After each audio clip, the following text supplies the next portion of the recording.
Hi everybody, welcome back for another video. Today it's the T4E Glock 17 Gen 5. We're going to be loading it up with some nylon plastic rounds. These are 0.9 grams according to my weighing. We're going to be loading those up here, and we're going to be taking the first shots today, and I'll be showing you a lot of the shooting, and we'll basically get a feel for how it works and go through several mags. We'll also be chronographing, and so we'll get a really good feel for how well it runs. We're going to use the 12 gram CO2 in the mag here, and we've got these purple balls, and we release our follower here, and it's ready to load.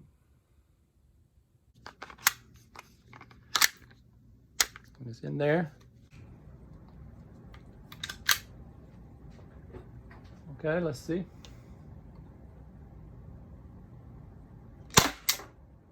$352.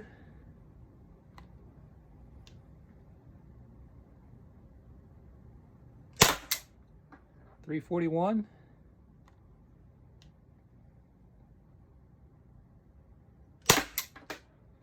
$338.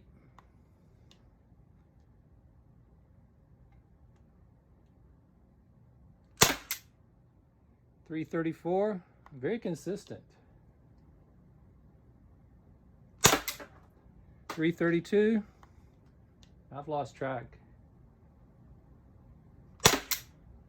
$328. So very consistent numbers. Start out in the 350s. As I'm continuing to shoot, it's gone down into 340s, 330s. 1, 2, 3, 4, 5, 6, 7. Okay, got a new mag loaded.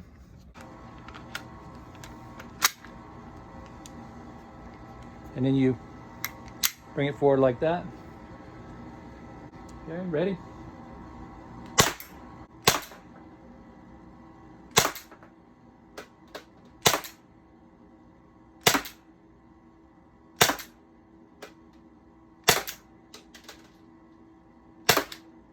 I'm gonna keep going. I'm gonna see how many we get on this CO2. I've changed the target.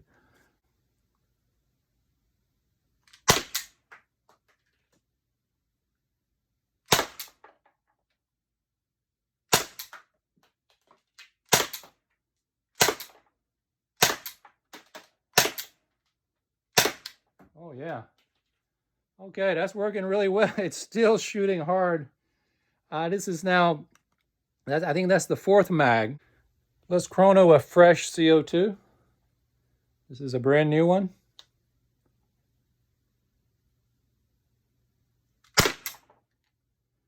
$378 when I use fresh.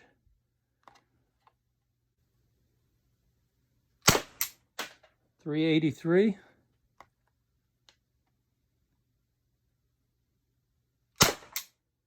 $374.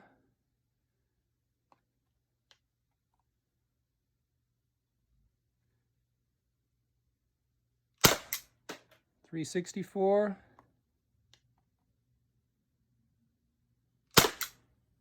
$357.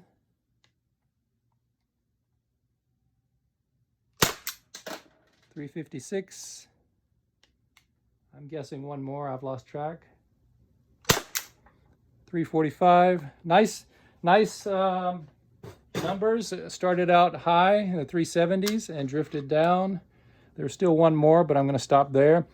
Okay, new target this time. 2nd mag, and a no chrono this time. I think we pretty much know what's the max that you're going to get and what you get afterwards. I'm just going to go for accuracy here. The whole purpose of this is dry fire. This is not purchased for a self-defense weapon, although these tiny little things are shooting harder than I expected. But I'm going to focus on my accuracy here and see how I can do. All right, we're ready.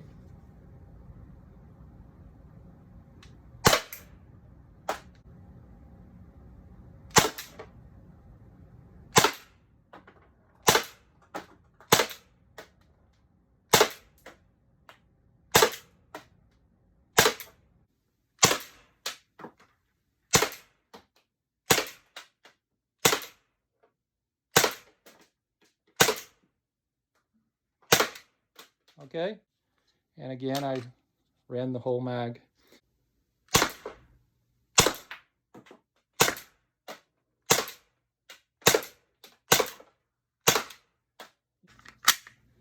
And rack the slide.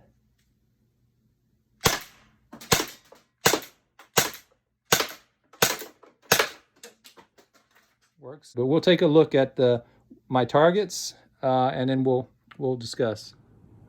So that was very interesting. I think we learned a lot from using these 43 caliber projectiles. This thing is shooting these things hard. Now, just keep in mind that this is the size of a jewel. This is the size of a 43 caliber. The amount of energy that's going to be delivered from here versus here is not even comparable. The FPS that I'm getting from this one is about the same as the FPS I'm getting from this one. So obviously the joules, there's no comparison. I got this for the T4E purpose, training for engagement. I'm going to be using this as my dry fire option. And then you're able to see my shooting here. These are some of my targets. You can see the holes in the box here, and you can see that they blew out the backside. So this thing is not weak. It is definitely shooting these at a pretty good clip. Same thing here. We were going through, each one was penetrating completely through, again, more cardboard. And then finally, my target at the very beginning was this cardboard. And we were just initially testing it out, and we were peppering them all the way through. And they were going all the way through this cardboard. This is the thick cardboard that my BB gun would just embed, and where a BB would stay inside. These things go all the way through. So I don't really care about how hard it's shooting, but I do like the fact that it shoots hard enough that you do feel a little bit of a recoil from the blowback, and it is shooting hard enough and it is shooting loud enough that it simulates my Glock 9mm in some way.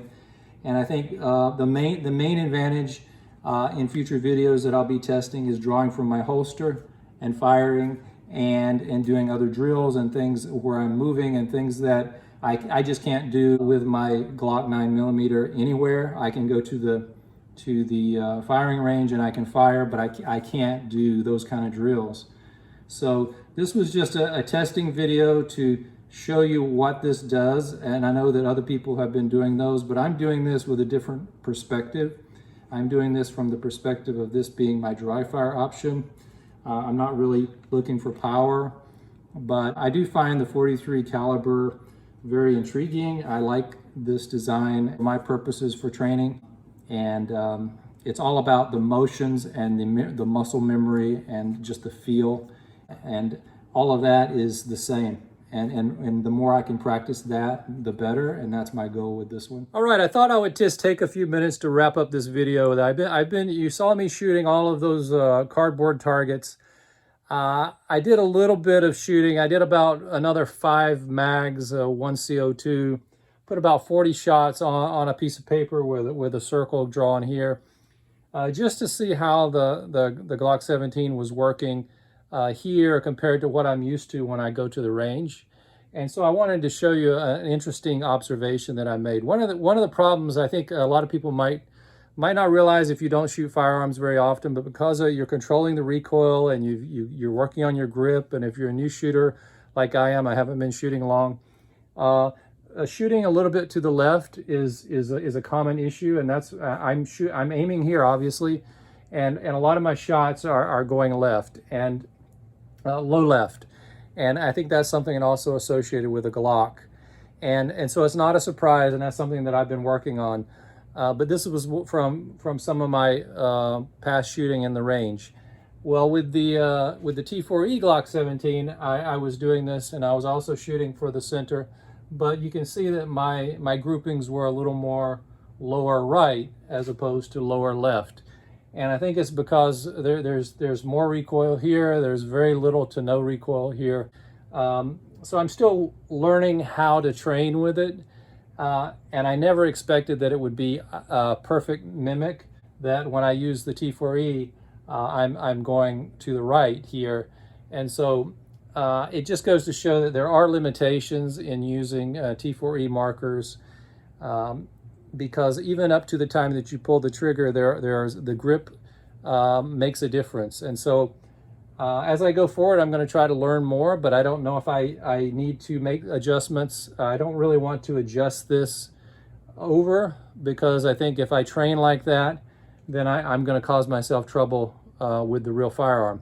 So I think you have to have a balance. You have to check and balance. You have to do your training here and see how you're doing, getting your grip and feel, drawing and shooting, doing all of those things. But then you've got to have a positive control.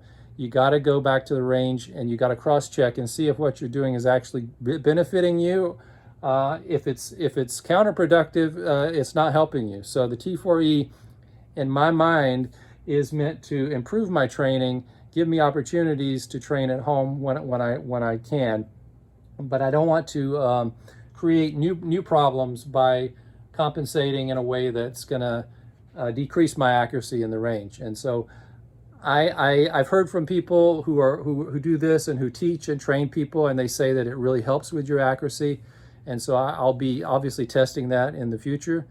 But I just wanted to show you a little bit of the difference that I've noticed, and I'll be happy to hear from you if you have any comments or suggestions on how I should or should not train with the 43 caliber at home versus any suggestions that I can do again with my grip. We'll be finding out more as we go forward, so stay tuned.